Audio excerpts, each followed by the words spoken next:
relief to see these vaccines start to be shipped out. It can't come soon enough. Well, the vaccine cannot come fast enough as the U.S. is dealing with the worst pandemic in a century. The vaccine can't come fast enough as the spread of the virus hits staggering levels right here in the United States. And, it can't come soon enough.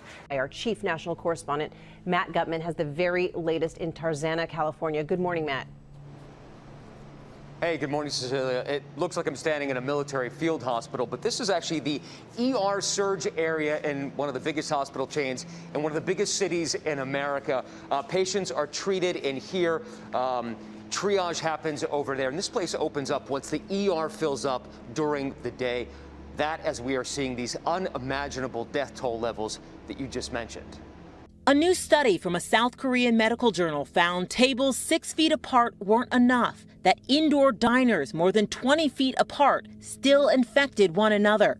This virus is so serious and people don't see it that way.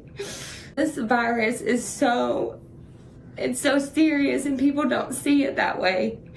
This virus is so serious and people don't see it that way. One of the major hurdles facing the coronavirus vaccine, getting people to take it. Overcoming systematic racism and collective trauma will be key components in the effort to vaccinate. Now there's a full-fledged PR campaign on to remedy the situation. President Obama and several other past presidents have pledged to publicly take the vaccine in an attempt to temper fears. Absolutely, I'm going to take it. And Dr. Anthony Fauci, the country's most revered infectious disease expert, has made his own pitch. So the first thing you might want to say to my African-American brothers and sisters is that the vaccine that you're going to be taking was developed by an African-American woman. And that is just a fact. To my African-American brothers and sisters. Adriana Diaz spoke to an influential local leader in Boston who's having trouble persuading people to get the shot. Adriana, good morning to you. It is a problem. It is a big problem, Gail. Skepticism about this vaccine, as we've been reporting, is widespread, especially in communities of color, which of course have been disproportionately impacted by this virus. So how do you undo decades of distrust? One strategy is to spread the vaccine gospel. A source of great concern for all of us, and I would like to plead to people who are listening to this morning to really hit the reset button on whatever they think they knew about this vaccine that might cause them to be so skeptical. And I think all reasonable people, if they had the chance to sort of put the noise aside and disregard all those terrible conspiracy theories, would look at this and say, I want this for my family, I want it for myself. It is indeed astounding. In just this space of some 11 months, we have gone from a recognition of a new pathogen to a vaccine that we know is safe and effective. To a vaccine that we know is safe and effective. Married 49 years, dying just 3 days apart. In their obituary, their children saying, in lieu of flowers, the family requests you simply wear a mask. If people would just wear masks and would just have an ounce of consideration for other people, maybe things wouldn't be so bad and we wouldn't be sitting here, having lost both of our parents. Tonight, the debate's still raging over lockdowns. Tempers boiling over in Boise, Idaho. During a COVID health meeting, the commissioner overseeing the community safety had her own home targeted by protesters. Lock down Lachiondo's house. The video posted on social media by those demonstrators. The incident being investigated by police, forcing the meeting cut short after less than 15 minutes.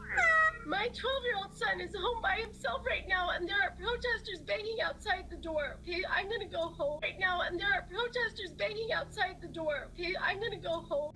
Infectious disease experts tell us that at least initially that vaccine won't make a dent. What will is compliance in public closures and mask wearing.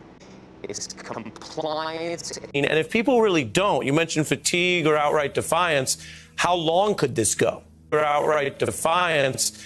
We could put an end to this in 2021 if we do the things that are right in front of us. Comply with the vaccine and do public health measures. Comply with the vaccine, comply with the vaccine, comply with the vaccine. Scientists who have worked night and day on these vaccines to even get us to this point. It is a really exciting moment for the country. It's a really exciting moment for the country. The driving force of the work that you and Bill do, and that is that all lives have equal value. And this is really a test of that. Do we value all lives equally? And that is that all lives have equal value. And this is really a test of value. And this is really a test of it. Can you believe that in America in 2020 we are still debating masks? I mean, have you ever seen? Disinformation has been rampant, to say the least, throughout this pandemic. And it's rampant, once again, when it comes to the vaccine. What are the consequences of that? Death. Disinformation can equal death. So if you don't do the right things to keep yourself safe, you or a loved one may die. And that's why it's so discouraging to see so much disinformation spread out there. What I tell everybody is ask your doctor. He or she knows what's best for you or your family. That's where you go for credible information, not the internet, not the internet. But do the social media companies, Facebook, YouTube, Twitter, on and on, have a responsibility to do more right now, Melinda, in terms of getting this misinformation, this disinformation off their platforms? They absolutely have a responsibility. Anybody who's spreading information in society has a responsibility to spread that information safely and equitably.